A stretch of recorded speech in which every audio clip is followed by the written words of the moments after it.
अलिबागमध्ये शेकापला धक्का बसलाय। शिवसेनेनं तिथं मुसंडी मारलेली आहे। गेल्या काही दिवसात आपण बघतोय की त्यांच्यातला जो शेकाप आणि शिवसेनेतला संघर्ष हा सातत्याने वाढताना दिसला होता। एका जागेवर राष्ट्रवादी उमेदवार विजय झाला, म्हणजे राष्ट्रवादी काँग्रेसला सुद्धा शिवसेनेनं तिथं धक्का दिलेला आहे। अलिबागमध्ये शेकापला धक्का, शिवसेनेची मुसंडी आहे आणि सुनील तटकरे राष्ट्रवादी काँग्रेसचे आणि शिवसेनेचे आमदार यांच्यातनं साधा विस्तव सुद्धा जात नाहीये। अशा वेळी या निवडणुकीकडे सगळ्यांचं लक्ष लागलं होतं। ग्रामीण भागावर वर्चस्व कोणाचा? अलिबाग हा कधीकाळी शेकापचा बालेकिल्ला म्हणून ओळखला जात होता। आजही राज्यामध्ये शेकापचे जे काही मोजके बालेकिल्ले उरलेले आहेत किंवा शेकाप ज्या मतदारसंघात आता जिवंत आहे त्यापैकी अलिबाग आहे आणि त्या अलिबागमध्ये सुद्धा शेकापला मोठा धक्का बसलाय। तर आपण बघतोय की अलिबागमध्ये शेकापला मोठा धक्का बसलेला आहे। शिवसेनेने अलिबागमध्ये मुसंडी मारल्याचं चित्र आपल्याला पाहायला मिळतंय। ही मोठी बातमी आपण बघतोय अलिबागमधून समोर आलेली आहे। त्यानंतर ग्राफिक्सच्या माध्यमातून आपण समजून घेऊयात नेमकी आकडेवारी कुठे काय आहे आणि कुठल्या पक्षाला किती जागा मिळालेल्या आहेत, किती जागांवर कुठला पक्ष आघाडीवर आहे। रायगडची आकडेवारी आपण बघतोय।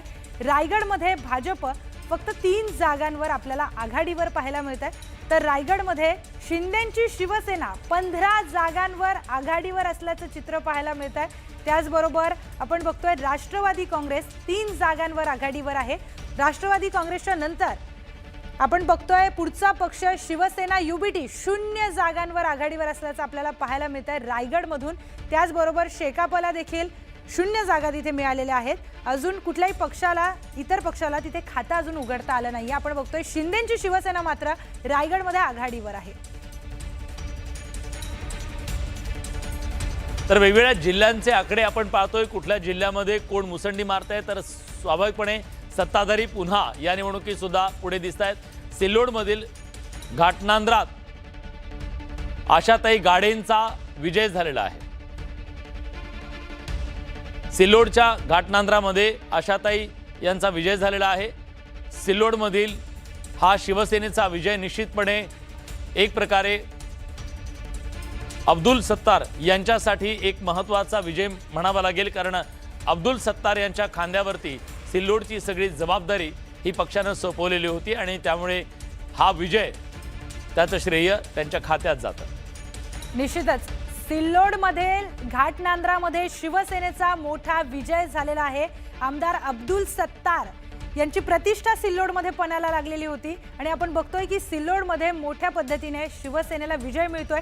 घाटनांद्रामध्ये आपण बघितलं की शिवसेनेच्या उमेदवार या विजयी झाल्याचं चित्र आपल्याला पाहायला मिळत आहे। त्यानंतर आपण बघूयात छत्रपती संभाजीनगरमध्ये आकडेवारी काय सांगते। छत्रपती संभाजीनगरमध्ये नेमकं काय चित्र आहे ते पाहूयात। भाजप 16 जागांवर आघाडीवर असल्याचं पाहायला मिळत आहे। त्याचबरोबर शिंदेची शिवसेना 16, म्हणजे दोन्ही पक्ष हे समान जागांवर आघाडीवर असल्याचं पाहायला मिळत आहे।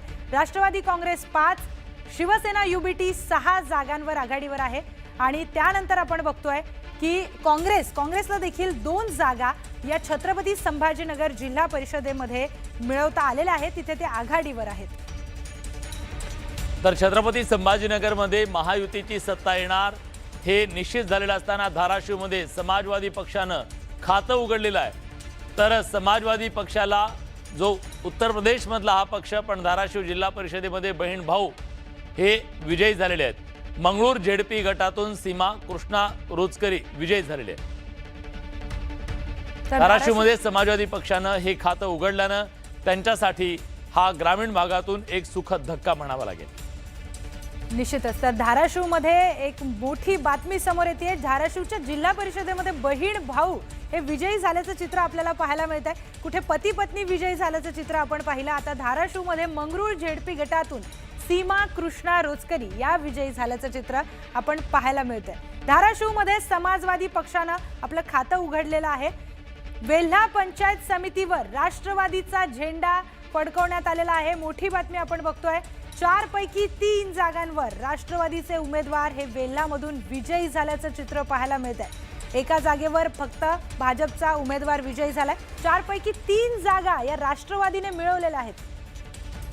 मोठी बातमी आपल्या समोर येते। वेल्हा पंचायत समितीवर राष्ट्रवादीने आपला झेंडा फडकवलाय। तर दिवंगत उपमुख्यमंत्री अजित पवार यांच्या जाण्याने ही मोठी सहानुभूतीची लाट आपल्याला आलेली पाहायला मिळते।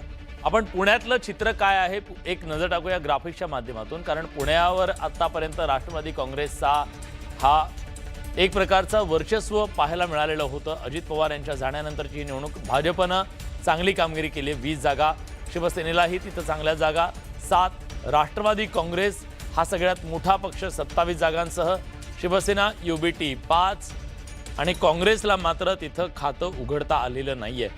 पुण्यात काँग्रेस किमान होती तरी पण पुणे जिल्ह्यामधून काँग्रेस पूर्णपणे शून्यावरती येणं हा काँग्रेससाठी निश्चित धक्का आहे. लातूर ज्या देशमुखांच्या गडीला हादरा देत भारतीय जनता पक्षानं मागच्या निवडणुकीमध्ये लातूरची जिल्हा परिषदेची सत्ता आपल्या हाती खेचून आणली होती, तिथं काँग्रेस यावेळी कमबॅक करताना दिसतेय. भाजप 16, शिवसेना 2, राष्ट्रवादी 9, राष्ट्रवादी शरदचंद्र पवार पक्ष 1, काँग्रेस 14, इतर 3. तर अशा प्रकारे राष्ट्रवादी काँग्रेसच्या मदतीनं भाजप पुन्हा सत्तेवर लातूर जिल्हा परिषदेच्या येऊ शकते.